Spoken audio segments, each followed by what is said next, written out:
All right. Well, to end the NBA talk, I do want to end it on. I'm gonna let all you guys talk about one team, just one team. One team you want to talk about, whether it's a team you really, really like or a team that that you find interesting right now. So, um, Quay, Right. So why don't you go I'll first? go first because I didn't think I was going to be able to root for this team until about 2022. Like it's rough, it was a rough beat, man. I mean, for those who don't know, I'm a Heat fan. Been loving the Heat since like 2001. For a funny story about it, literally I started watching them because of Ice Cube. Out of all people, this man was wearing a Penny Hardaway jersey All about the Benjamin. or Tim Hardaway jersey and All About the Yeah, Benjamins. what? So it was just like, Penny. yeah, Penny. And it's just like, yo, I like the colors. For me, it was just one of those things where, like, as a kid, you find things that you like based off of simple stuff. So it was about red and black. I was like, okay, like this. Started watching them. All of a sudden, there's D Wade. A couple years later, you get a championship with a very interesting roster to win the championship too, with guys like White Chocolate. You had an old Gary Payton. It was a very fun thing to watch. Yeah, Shaq. Well, Just seeing young D Wade, man, just the birth of Flash. It's something amazing to watch. And then over the years, especially after the Heat years, you saw how maybe you get to the seventh, eighth seed because of the East being relatively easy, especially at that point. And then it's like, okay, well, we're probably gonna get a first round exit. And then once D Wade retires, who knows? We started to get all these different players with cap space, like with ridiculous cap numbers. You have paying guys like Ryan Anderson $20 million.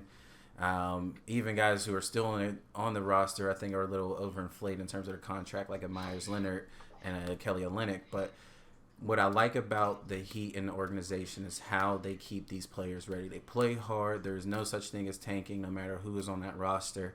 And you've seen some of the talent that started to develop. And this year, after the acquisition of Jimmy Butler, I was like, okay, well, we'll see what happens. I can see us being somewhere 6th, 8th seed, by the time that season ends with Jimmy Butler on the team. But then you just start to see these young guys, and you start to see some of the returning players really step it up this season. Undrafted guys like Kendrick Nunn, guys like Tyler Hero, you got guys like Duncan Robinson putting in meaningful minutes and producing.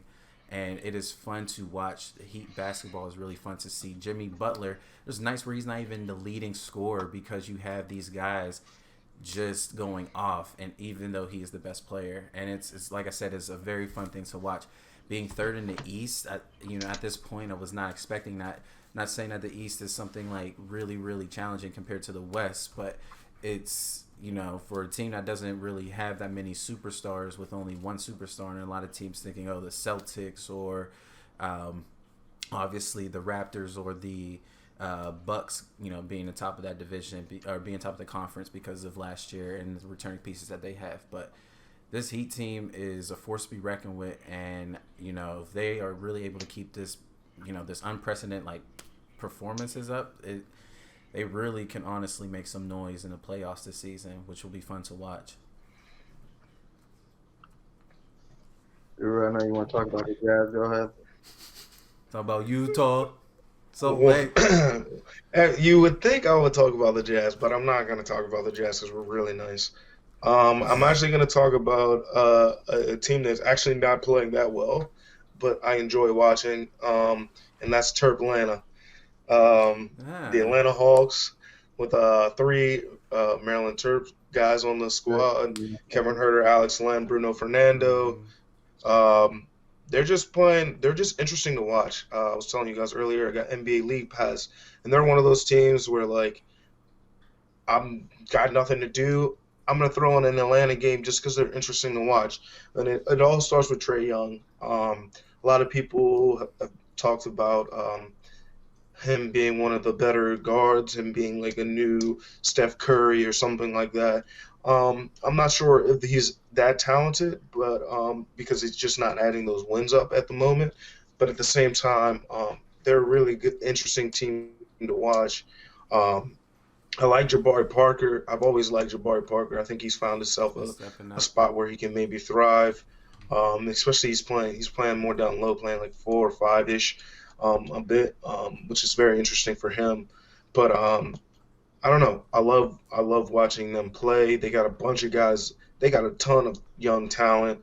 I didn't even they got my boy DeAndre Hunter, who I really liked in college, and I think his game is going to translate to the league very very well. They're just super young, super interesting to watch, and if you haven't watched them play, you should watch them play because they're very interesting. They'll probably lose the game, but they're still an interesting watch. So yeah, Terp Atlanta, the They Atlanta got Boy Hawks. Reddish too, right? You thought he was gonna be the best. Yeah, and they got my boy. Hey, I still think his game translates to the league better than When are we ever gonna see most of the dudes in that draft. I don't know. Who? Yeah, I mean that's interesting you mentioned like Trae Young. He's just as far along as at this point as Steph was. I think in his second year, of his career, probably putting up better stats than Steph was at that point. Yeah, no, definitely better numbers. But it I took a think while. kind of, yeah. It took a while for him to become the Steph Curry that we know of today, the two-time MVP, whatever it is. And I do think, I mean, we saw the comparisons in college, and I thought I went and saw him play in person the first round game of the tournament, and I mean, he didn't have a great game. I think they lost, but like you could see him pulling up from like 35 feet, and like you've never seen anyone like it except for Steph with that kind of range. I think he has that kind of range, that kind of ball handling and playmaking ability. I wouldn't be surprised if he really takes that next step in the next couple of years and becomes that Steph. But he's not the best player to come out of that draft class last year, and we know that's why, because there was a once-in-a-generation talent playing for the Mavs, and that's the team I want to talk about. You know, they just beat the Warriors tonight, 142 to 94. Not saying much. I mean, everyone is taking out their anger on the Warriors this year from the last few years of the playing against them and getting shimmied on by Steph and flexed on by Draymond. You know, they're taking it out, even though those guys aren't even there. You know, probably won't be there this year, so it's going to be more of the same. It's going to be a long year for Golden State fans. But I'm They got the first pick in the draft. Watch. pretty sure most of them have left the bandwagon, but they'll be back next year for sure when Steph's back with that first pick, like you said. But and yeah, we'll see what happens with Clay. But yeah, speaking of the Mavs, I mean, 9-5 right now. I mean, they don't have much beyond Luka and then Porzingis, who I don't think is even playing that well. He's a decent second star to have, but he needs to, I think, you know, start to realize his potential more if they have a chance to go far. But Luka, though, I just want to really talk about him. I mean, he's got to be climbing up those MVP leaderboards as far as the betting odds go. I was asking our buddy Schmerin down, he works at the Rivers, I was asking him what the odds are at the book, and I thought it would be like 10 to 1 or something. He said no, probably like 4 or 5 to 1. He doesn't know for sure, but I just looked up online, not for Rivers, but like some website, they had him at like 16 to 1. I'm like, oh my God, I got to jump on that. Like, he's Buy it. really high because, I mean, Giannis is still a favorite. Then we got Harden second right behind him. Harden's averaging 39 a game. I mean, he could, if he averages 40 a game and they make the playoffs, they probably, he got to win it, even with Westbrook there. So, I mean, those are probably his biggest competition. And then we talked about the two guys on the Lakers, too, but they kind of might cancel each other out.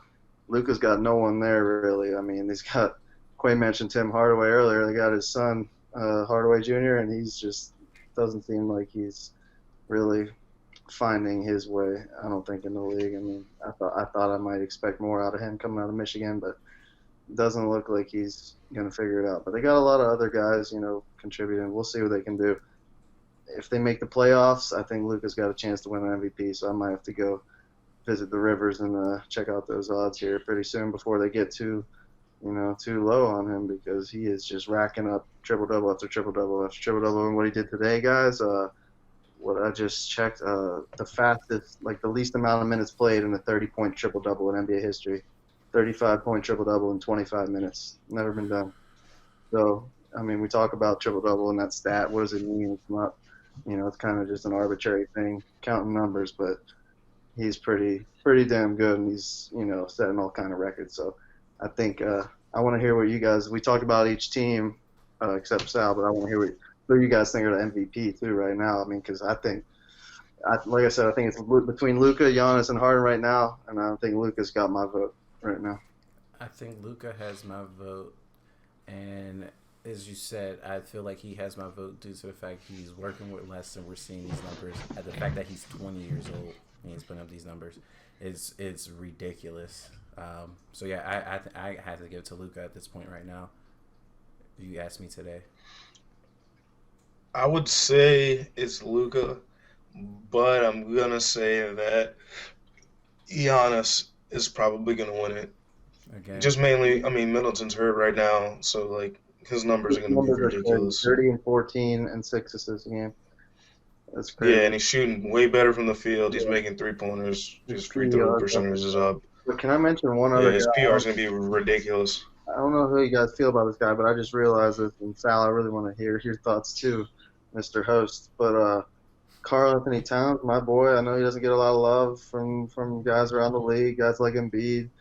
Hate on him, stay soft. He's second in the league in 3-pointers per game. He's making 3.9 threes per game. I did not know this was this big a part of his game, but he's been shooting more than 40% on three. The last 2 years, he's shooting 43% from three. He's already one of the best low post scorers in the league. He's putting up like 27, 12 a game. So, I mean, not that the Timberwolves are any good, but if they could be, somehow he would have to be in that conversation. They got to start winning games. You got to find a way to help them win. But I love. Yeah, he got bullied tonight.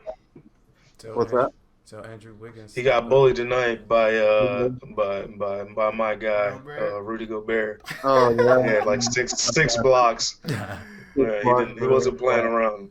Rudy's not winning Defensive Player of the Year this year, though. I'm telling you that. AD's coming for it, and he wants it. He's got averaging 3 blocks a game, so he's up there in the MVP combo too. But Sal, who do you got? Man, I actually wanted to talk about Luka too, but off the top of my head, I'm gonna have to switch it up. I'll have to talk about last night watching the game, and the only team where I've watched more than like 3 games this season, that has to be the Lakers, just because I've been a Lakers. They're on prime time every night. And Yeah.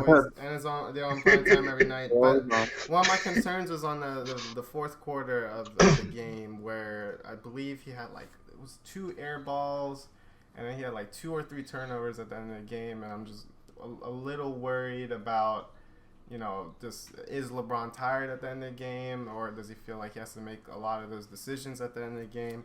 So like moving forward, it's gonna be interesting. Like I said, and that's one of the reasons why I brought that topic up earlier about the load management. It's just like I'm really interested in seeing how LeBron, handles the stress of the 82 game season. I mean, I just remember being at Guru's on Christmas Day, excited to watch LeBron, and then he wasn't even able to make it to Christmas without being unscathed. But So who's your MVP? Luka Doncic. I wanted to talk about him because I love his game. I mean, yeah, we're talking about, dude, he put up triple double, 30 plus, amazing.